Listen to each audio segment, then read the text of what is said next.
নমস্কার বন্ধুরা, এসে গেছি একটা নতুন ব্লগ নিয়ে। তো আমি এসে গেছি হচ্ছে বাপের বাড়ি। মায়ের শরীর ভীষণ খারাপ, তো আমাকে তো আসতেই হতো, তো আমি চলে এসেছি। তো মায়ের শরীরের খারাপের সাথে সাথে পড়ে গেছে একটা পুজো। পুজো মানেটা হলো আমাদের নতুন ঘর হচ্ছে উপরে, তো সেই অনুযায়ী ঘরে হবে হচ্ছে ঢালাইয়ের জন্য সমস্ত পুজোর আয়োজন করা হয়েছে। দেখো এখানে সবার আগে মনসাকে পুজো দেওয়া হচ্ছে, মনসা মাকে পুজো দেওয়া হচ্ছে। এখানে হচ্ছে ওই যে দেখতে পাচ্ছ হলুদ কালারের, ওটা হচ্ছে পতাকা, মানে ওই যে দেয় না ওপরে, সেইটা মায়ের কাছে পুজো দেওয়া হচ্ছে। এখানে সুন্দর করে পুজোর জোগাড়গুলো মোটামুটি আমি করে দিয়েছিলাম, কারণ কি হয়েছে বললাম, মায়ের শরীর অসুস্থ, মা জোগাড় করে করবে যে সেটা করতে পারছে না। এই যে দেখো অনেক কষ্ট করে মাকে তুলেছি, কারণ ওই জোগাড়টা আমি করতে পারলেও যে ওপরে যে পুজোটা হবে ঢালাইয়ের সময়তে, সেই পুজোর জোগাড়টা আমি পারছিলাম না। সেই কারণে দিদু মাকে একটু হেল্প করে দিচ্ছিল। মাকে কোনো রকমে তুলে বসিয়ে মাকে বললাম যে মা তুমি অন্তত জোগাড়টা করে দাও। এখানে দেখো দুটো সিঁদে সাজানো হয়েছে, কারণ কি ঢালাইয়ের যে মেশিনটা হয় না, সেই মেশিনটাও আমাদের বাড়িতে পুজো করা হয়, পুজো করিয়ে তারপর কাজ স্টার্ট করানো হয়। তো এখানে দেখো দুটো গামছা দুটো সিঁদে দিয়ে মা সুন্দর করে সাজিয়ে দিয়েছে। এই যে দেখো ঘরটাও সুন্দর করে সাজিয়ে দিয়েছে। আর এগুলো মা ছাড়া কেউ করতে সেরকমভাবে পারে না গুছিয়ে, তো মাকে দরকারই পড়ে। তো মাকে ওই জন্য রিকোয়েস্ট করলাম যে মা একবার অন্তত চলো, আমরা সবাই আছি, তোমার অসুবিধা হবে না, তুমি জোগাড়টা করে দিও, আর আমি গিয়ে পুজোটা দিয়ে আসবো কোনো। তো মা এই যে দেখো টোটাল সমস্ত কিছু পুজোটা করে দিয়ে মা আবার এখানে মালাও গেঁথে দিচ্ছে। মা পুজোর দিকে ভীষণ মানে ভক্ত পুজোর আর কি, পুজো আর্চার দিকে মা ভীষণ আগ্রহী। তো এই যে দেখো আমি তো কখনো এরকম কিছু করিনি, কিন্তু অগত্যা মায়ের শরীরটা খারাপ, খুবই খারাপ আমার মায়ের শরীরটা, মানে একদম বিছানা ছেড়ে উঠতেই পারছে না। তো সেই অনুযায়ী আমি আর ভাই চলে এসেছি পুজো করতে। এখানে দেখো ভাইকে বলেছি যে তুই সিঁধেটা ধরে রাখ, আর এখানে আমি মেশিনটা পুজো করিয়ে দিই। তো বাবা বিশ্বকর্মার নাম নিয়ে এখানে আমি মেশিনটা আমার যতটা সম্ভব মনে প্রাণে সবাইকার সুস্থতা মেনে প্রার্থনা করে আমি পুজোটা শুরু করে দিয়েছিলাম, যাতে কাজটা সম্পূর্ণভাবে ভালোভাবে করে কাজটা সম্পন্ন হতে পারে। এখানে তো মা আসতে পারছে না, কারণ মাকে একদমই বাইরে বের করা যাচ্ছে না।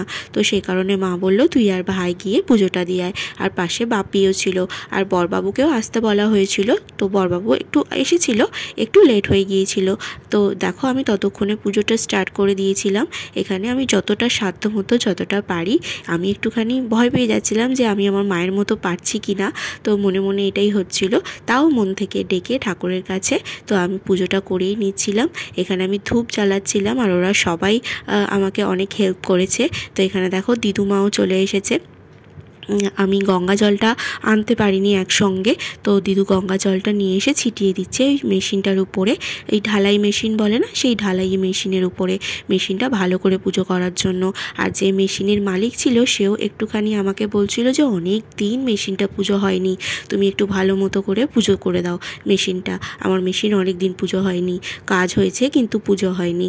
তো আমি সেই অনুযায়ী আমার সাধ্য মতো করে আমি যতটা পারি ততটাভাবে মন ভরে ঠাকুরকে ডেকে ঢালাইয়ের আমি মেশিনটাকে পুজো করিয়ে দিয়েছি। আর এখানে দেখো এখানে আমাদের আছে বাড়ির একদম পাশেই আমাদের এই কালীবেদি আছে, এখানে মা রক্ষা কালীর পুজো হয়, খুব জাগ্রত। তো আমি সেখানেও খুব সুন্দর করে পুজোটা আমি করে দিচ্ছিলাম। তো দেখো আমি বাতিটা জ্বালাচ্ছিলাম, যতবার ততবার নিভে যাচ্ছিল। তো এরা এখানে সমস্ত কিছু রেডি করে নিচ্ছে, কারণ এদের মধ্যেই এই জিনিসটা কে নেবে সিঁধেটা, সেটাই একটা মানে গোলতাল লেগে যাচ্ছিল। আর ততক্ষণের মধ্যে আমার বরবাবুও চলে এসেছিল, দেখো এখানে সাইডে দাঁড়িয়ে আছে, তোমরা দেখতেই পেলে। তো আমি এই সিঁধেটা ওরা প্রায় অলরেডি নিয়েই নিয়েছিল, তারপরে যে সেই মেন মালিক ছিল না মেশিনের, সে আবার বকা দিতে তারা আবার রাখলো যে আমার মেশিনটা ভালো করে পুজো করে দিক, তারপরে তোরা নিস বলে, তাই জন্য আবার রেখে দিয়েছে এখানে। তো আমি এখানে ভালো করে পুজো দেওয়ার পরে তো ওদের মধ্যে তো ঝামেলাই একটা লেগে গেছে যে কে নেবে, কে গামছাটা নেবে। তার উপরন্তু আমাদের যে মেন মিস্ত্রি আছে না, সে আবার আমাকে বলে পাঠিয়েছে তুমি কিন্তু গামছাটা দিও না, নিয়ে আসবে। কিন্তু আমি ওদেরকে দিয়ে এসেছি, কারণ আর একটা ছিল, আর একটাটা ওরা নিতে পারবে। এই যে দেখো কীরকমভাবে কাড়াকাড়ি করছে। আর সেখান থেকে কি আমি পারি বলো যে গামছাটা নিয়ে আসতে। আর এখানে এই যে মাকে দেখো, আমার বরবাবু, আমি, ভাই তিনজনে মিলে একদম তুলেছি, একটু কষ্ট করে হলেও, কারণ আমি ওখানে পুজোটা করে আসলেও এই যে এখানে যে কীভাবে পুজো করতে হয় আমি সেটা জানি না, সেই কারণে মাকে জোর করে হলেও তোলা হয়েছে যে একবার তুমি কোনো রকমে উঠে তুমি একবার পুজোটা খালি করে দিও।